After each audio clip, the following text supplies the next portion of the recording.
The Minnesota Timberwolves have finally beat the Denver Nuggets, beat them in 6 games. Minnesota Nation, we here. We here. Um, Dude, there's not enough I can say about this game. Jaden McDaniels, let's start. Jaden McDaniels, dude, absolutely amazing. It felt like Jaden McDaniels, anytime he took one of those like super contested middies, he was just making them. I don't know, like he's super like pause, but long. He's super long, and his arms are super long, and he's super tall. Like he can just kind of like rise up, and if he's making that, there's literally no way to guard it. The way that he handled the ball a ton this game, I thought was super important to them. And obviously defensively, he never lets up defensively. He's still the same guy defensively, even when he's scoring 30 points. Career high for him, by the way. Yeah, Jaden McDaniels was spectacular.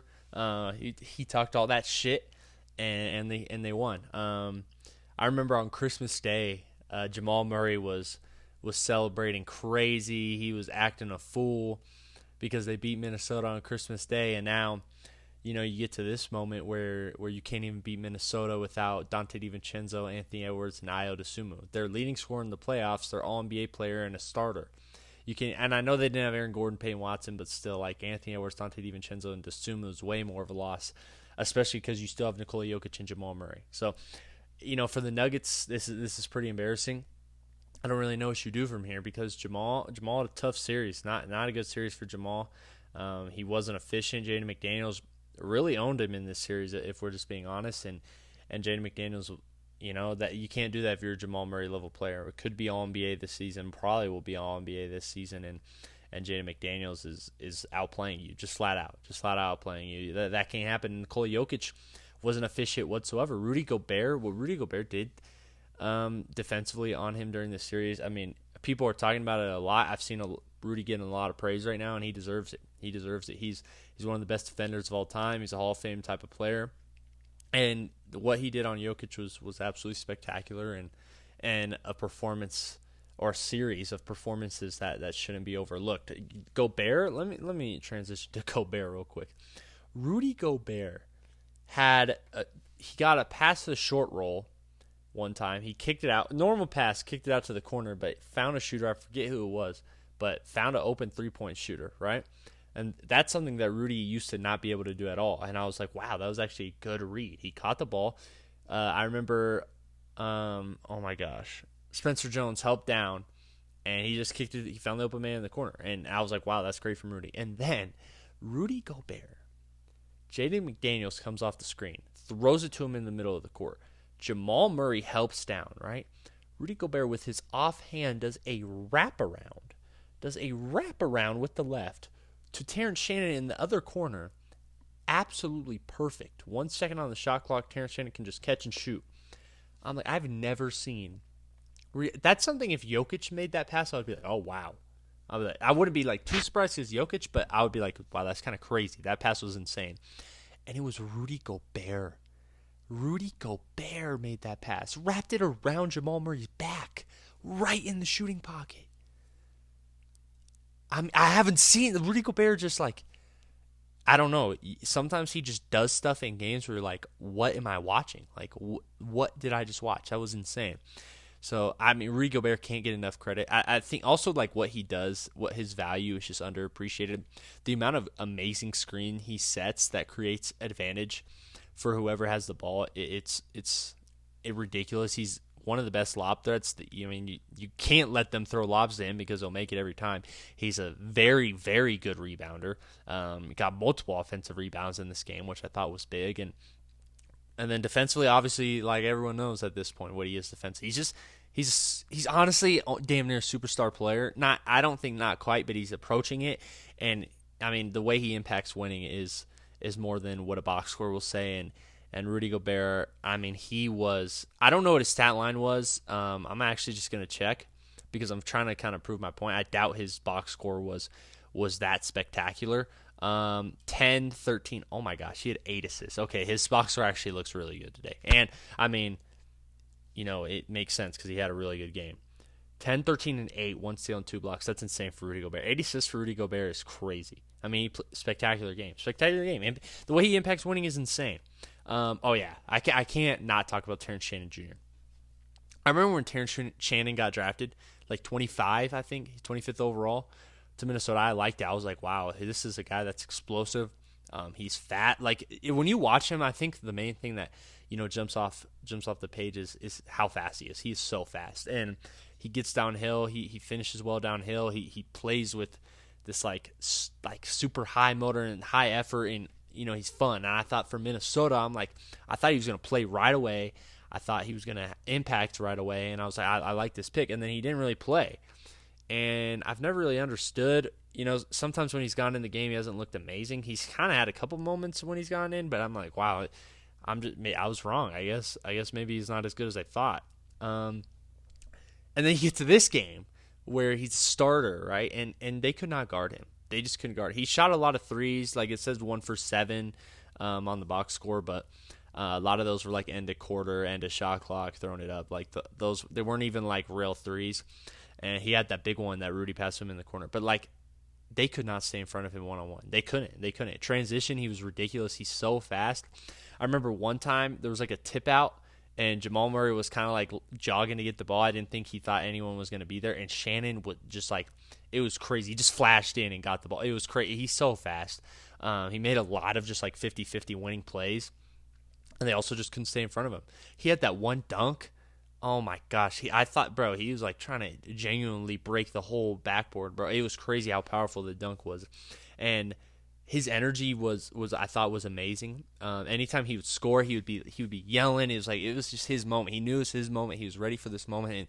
And those are players that you want. Those are players that you love to root for when they do that and they step to the moment and they're ready for the moment and they're excited, and that energy is what you want. That's what you want. He's not scared of anything. And they could not guard him.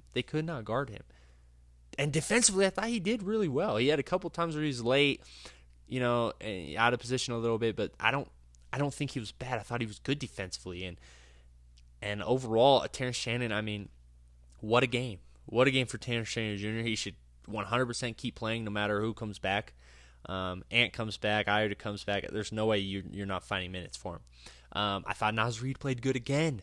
After the first couple games, I was saying I don't think this is Naz Reid's series. Not today. When they ran the lineup of Rudy Gobert, Julius Randle, Naz Reid, I thought it was doing really good. I thought defensively Naz Reid was actually playing good today. And then offensively, when you play those three, it creates advantages. Like, they're just bigger, so they can get to that little floater. They shot so many of those floaters, but they are making like all of them. I remember Naz had this lob pass to Rudy Gobert. I thought that was crazy. Like, Naz is 7 feet tall with a really good handle, and he's throwing lobs to Gobert. It was a crazy good pass. He was like on the baseline and threw it to Gobert. It was a great pass.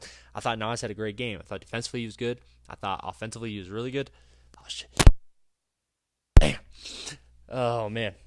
But yeah, Naz Reid, bro. Naz Reid. I was wrong. This was his series because he played a fantastic game, and he's a big reason why they won the series.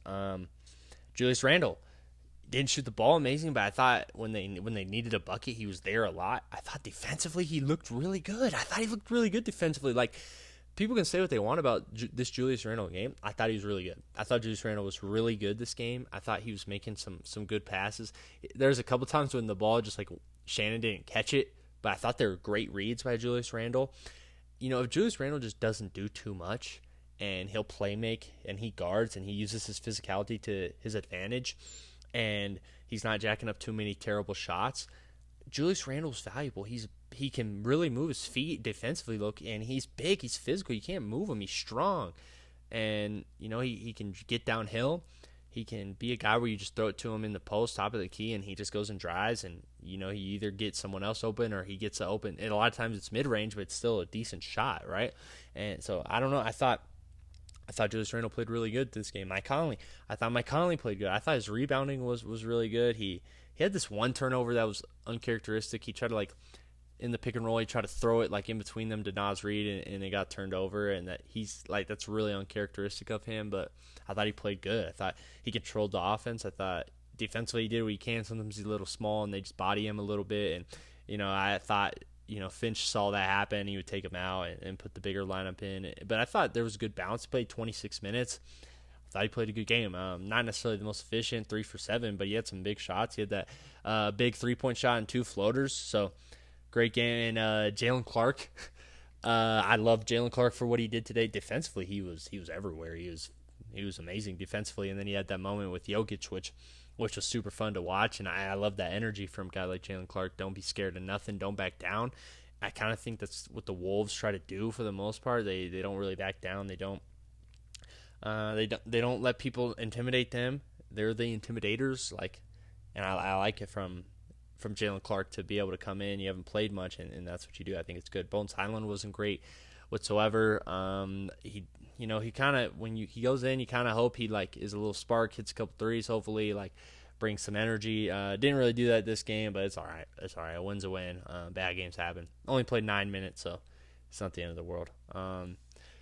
If I go to Denver's side, Cam Johnson, if I'm going to start with Cam Johnson, I mean, he was amazing. I was like, dude, Cam Johnson is really being a superstar right now for them. He's keeping them in the game. Nikola Jokic's stat line looks good. He started the game off really good. Don't actually think this was an incredible Jokic game, if I'm being honest. I thought he was okay for Jokic standards. I didn't think he was great. I thought Rudy Gobert kind of did a really good job on him, and then Jamal Murray was awful. Jamal Murray was awful. His defense was bad. His offense was even worse. Couldn't make a shot. It wasn't impacting the game at all. It was actually negative for the Nuggets. He was a negative 18 in this game. That's definitely the worst. Yeah, he just didn't really do much. Tim Hardaway Jr. actually played pretty well, I thought, for his minutes. Spencer Jones, this dude just doesn't miss corner threes. Christian Brown was terrible, $125 million, and he played that bad. Not a good game for the Nuggets, but he scored 98 points. The Wolves' defense, that's a testament to the Wolves' defense. If you're the Nuggets, what do you do from here? I don't know, because it's are you really moving off Cam Johnson? I don't know. You just got him. Are you moving off Aaron Gordon? His body's not really holding up anymore, but are you moving off of him? He's one of your most impactful players. I think that's why you win as much as you do. Are you moving off Jamal Murray after his best regular season? Obviously, probably his worst playoffs, but still his best regular season. I don't know what you do. I don't know what you can do. Obviously they need more defense. Bad. Their defense is not good enough, especially with Jokic. You need better defenders. Christian Brown's a good defender, but his offense is just so bad sometimes that you can't play him. And his defense isn't that good to warrant that. They have a first round pick this year.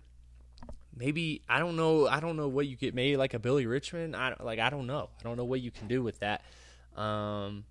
It's tough. I don't know what you do. Spencer Jones is someone I didn't expect to be this impactful either, and he was really impactful. And I actually think his defense is good, but it's still Spencer Jones is the guy you're relying on, bro. It's tough. I don't know what the Nuggets do from here. Jokic is. I'm not saying he's regressing, but he's not looking as impactful in a lot of these games, and if Jamal's not going to have a good game, I don't know. It's tough. The Wolves also kind of just have their number. So, they went 7 games with OKC last year.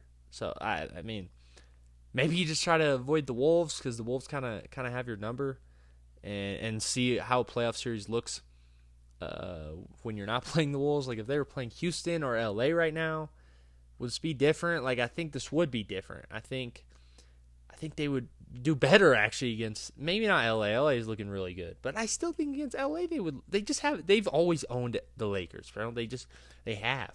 Yeah, at least in recent memory, they've owned the Lakers. And Houston, they just don't look good at all. But I mean, they could have played Houston, I think, but they beat San Antonio, and that's why they're playing Minnesota. So not smart by them, I don't think by any means, but I don't know. Let me do a little preview of Minnesota versus San Antonio before I move on to the other games.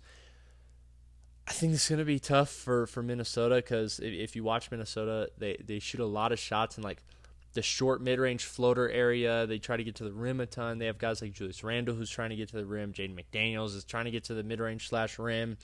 Naz Reid's really trying to get to the rim. He can shoot, but he's trying to get to the rim. If Shannon plays, I mean, that's really all he does is get to the rim. If Anthony Edwards does come back, I mean, he's the best when he's at the rim. And the Spurs have Victor Wembanyama sitting down there, so you can't really do that. You can't rely fully on the rim. You have to shoot a lot of threes against them. I mean, you just have to. You have to. You can't just keep driving on them when they have the best defender in the NBA down there. It's it's not going to work. I do think defensively, Minnesota could create some problems for San Antonio because they have De'Aaron Fox, but you'll probably stick Jaden McDaniels on De'Aaron Fox, and you just saw what he did to Jamal Murray, so he could 100% do that to De'Aaron Fox. Stephon Castle, he's like a physical player but can't really shoot, so, defensively you could probably create some advantages. I don't know who they're going to have. Probably Dosunmu, I assume, on Castle, and if Ant comes back, Ant most likely. The Devin Vassell is a guy that could create some problems because sometimes Minnesota lets shooters get going a little bit. But like Keldon Johnson, I don't think is going to have a great series. They have a lot of physicality they can use on him. Champagnie, I'm a little worried about Champagnie because I don't know who you stick on it. Like Julius had to guard someone. They might stick Julius on Castle.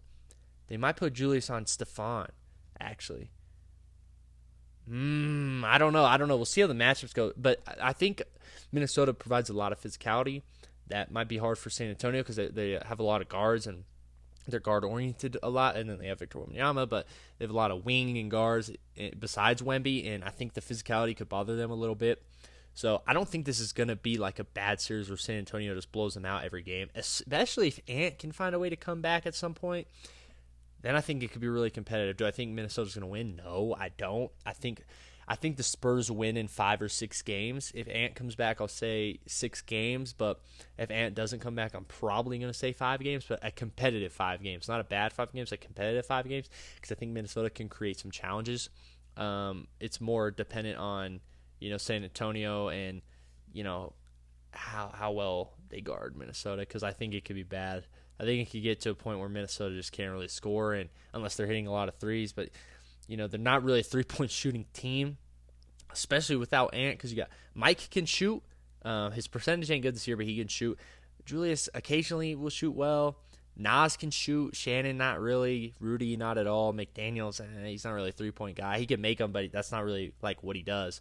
Dosunmu's been shooting really good. So maybe Dosunmu has a good series, but I don't know. They might stick Stephon Castle on him, and that could be tough. I don't know. It's tough. It's a tough series. I think San Antonio wins, but I think Minnesota can make it fun, especially if Ant comes back. So I don't know. We'll see. Moving on. I'm not spending too much time about these because I'm already at 17 minutes, but Philly finds a way to force Game 7, and oh my gosh, some of their players just played so good. Tyrese Maxey, he's always really good, but how do I not mention it? He was spectacular this game. He was really, really good. 30 points. Dude, it's just, you almost have to just like pray Tyrese Maxey misses when you're playing him. He just gets shots that you just got to hope he misses. Joel Embiid, I thought Joel Embiid, 33% of the field, 6 for 18, but I thought he was good. I thought he was genuinely good. His passing was really good. Defensively, I thought he looked solid. Paul George was awesome. He was making some super hard shots. He had like this fadeaway midi, and I was like, no way. And he just straight switched it. He had a fadeaway 3, straight switched it, no rim at all. And I'm like, dude, Paul George is hooping right now. VJ Edgecombe, a bunch of winning plays. Plus 18 in this game. VJ Edgecombe, he's winning plays. He's a rookie. That's awesome if you're a Philly fan. And Kelly Oubre Jr., plus 23 in this game. Kelly Oubre Jr., a bunch of just winning plays. He just makes a bunch of winning plays. He hustles. He drew a couple charges, I think. He had 4 stocks in this game. He's good. Dude, he impacts winning a lot. They didn't really even get anything from their bench. They didn't need it. They shut Boston down, man. 93 points for Boston. No one played good. I can't tell you a single person where I'm like, yeah, they played. Maybe Luka Garza in his 14 minutes, so that's it. That's it. No one played good at all. And if Jason Tatum is that calf, if he somehow doesn't play, oh my gosh, if Philly finds a way to win this, that could be that would be awesome. I think that would be really fun. I'm not a Celtics hater by any means, but that would just be cool. Bad game for Boston. Bad game for Jaylen Brown. Bad game from Derek White. Derek White's a minus 25. Jaylen Brown's a minus 24. They're just bad. Philly looked amazing. Their shot making was amazing. Joel Embiid looked amazing, and they shut the Celtics down. We'll see Game 7. I'm super excited. What do I think's gonna happen in Game 7? That's tough, dude. I kind of like it's in Boston, so I want to say Boston, but dude, the momentum is fully on Philly's side, especially with a Tatum injury, and it was a 3-1 lead. Now they tied it back up. They kind of just smacked you, but it all it is depending on how well Boston shoots. If Boston shoots good, there's nothing you can really do. There's nothing Philadelphia can really do if Boston's going to shoot. If Boston shoots like 45% from 3, like they're going to win. They're probably going to win we'll see though. Philly has a lot of defenders. They have a lot of guys who just play super hard, and they have a lot of guys who can shot make. So we'll see. I'm excited, bro. I'm excited. I didn't think this was going to go 7, but it did. And now the New York Knicks with the Atlanta Hawks. I will say I wasn't fully locked into this game. Don't know exactly what happened because I wasn't tuned in really. Like I had it playing, but I wasn't really locked because I was way more locked on Philadelphia. And man, I checked the score at one point and I didn't think it was real. Like, because I didn't have it on actually at first, and then I turned it on and it was already like the score was something outrageous, and I'm like, dude, is this a mistake? And no, it wasn't a mistake. I think this was like the biggest, most points scored in a playoff game for the Knicks. Maybe like, I don't know, there's something, or like the biggest blowout ever in NBA history, or most points up at one point because they're up by like 60, I think, bro. It was ridiculous. Apparently, OJ Anunoby, I mean, he's a plus 42. Jalen Brunson a plus 41. Mikal Bridges a plus 40. What do you say? The Knicks dominated. The Knicks, man, if they play like this, bro, they could beat anyone. And if they get Philly, not that Philly's a joke, but that's a lot easier than Boston, in my opinion, especially for New York. So, for Atlanta, good season. You can't be mad about the season. Horrible last game, horrible way for it to end, but you can't be mad about the season. Very good season. You still have lottery odds because you have New Orleans or Milwaukee's. You still could end up with the top 4 pick, so you have a lot to be excited for. So if you're Atlanta, you can't be too upset about this. You lose in the first round, but most games were competitive. Not this game, but most games were competitive. A lot of guys really improved. I mean, you have the most improved player, Nickeil Alexander-Walker. Not a good series for him at all, but still the most improved player. CJ McCollum was really good in this series. Jalen Johnson, not great, but you know what Jalen Johnson is. So, yeah, I mean, for Atlanta, I wouldn't be too upset, but, yeah. That's going to be it. Super fun. We could get a lot of Game 7s depending on what happens today. I'll probably pop back on here at some point, talk about Game 7s, depending on how many there are. But, yeah, deuces.